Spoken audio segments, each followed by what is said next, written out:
ಇನ್ನು ಮಕ್ಕಳಿಗೆ ಹುಷಾರಿಲ್ಲ, ಕೆಮ್ಮಾಗಿದೆ ಅಂತ ನೀವೇನಾದ್ರೂ ಕಾಫ್ ಸಿರಪ್ ಕೊಡ್ತಾ ಇದ್ರೆ ಬಹಳ ಹುಷಾರಾಗಿರ್ಬೇಕು, ಬಹಳ ಎಚ್ಚರದಿಂದ ಇರಬೇಕಾಗುತ್ತೆ. ಹಾಗಾದ್ರೆ ನಾವ್ ಯಾಕೆ ಈ ರೀತಿ ಹೇಳ್ತಾ ಇದ್ದೀವಿ ಅಂತ ಯೋಚನೆ ಮಾಡ್ತಾ ಇದ್ದೀರಾ? ಆರೋಗ್ಯ ಇಲಾಖೆಯಿಂದ ಕಾಫ್ ಸಿರಪ್ ಕುರಿತು ಅಡ್ವೈಸರಿ ಜಾರಿಯನ್ನ ಮಾಡಿದ್ದಾರೆ.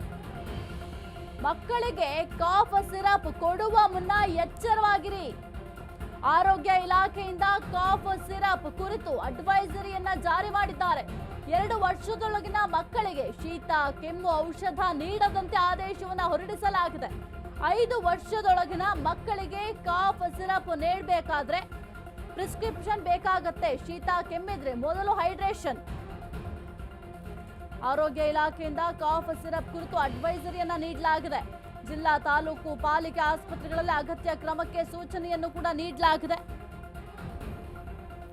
ಮಕ್ಕಳಿಗೆ ನೀವೇನಾದ್ರೂ ಕಾಫ್ ಸಿರಪ್ ಕೊಡ್ತಾ ಇದ್ದೀರಾ ಅಂದ್ರೆ ಬಹಳ ಹುಷಾರಾಗಿರ್ಬೇಕು. ಪ್ರಿಸ್ಕ್ರಿಪ್ಷನ್ ಬೇಕಾಗುತ್ತೆ ನೀವೇನಾದ್ರೂ ಹೋಗಿ ತಗೋ ಬರ್ಬೇಕು ಅಂತಂದ್ರೆ.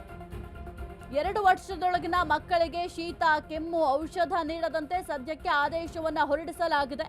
ಇನ್ನು 5 ವರ್ಷದೊಳಗಿನ ಮಕ್ಕಳಿಗೆ ಕಾಫ್ ಸಿರಪ್ ನೀಡಬೇಕಾದ್ರೆ ಎಚ್ಚರಿಕೆಯ ಕ್ರಮವನ್ನ ಅನುಸರಿಸಬೇಕಾಗುತ್ತೆ. ಶೀತ ಕೆಮ್ಮಿದ್ರೆ ಮೊದಲು ಹೈಡ್ರೇಷನ್ ನೋಡ್ಬೇಕಾಗುತ್ತೆ.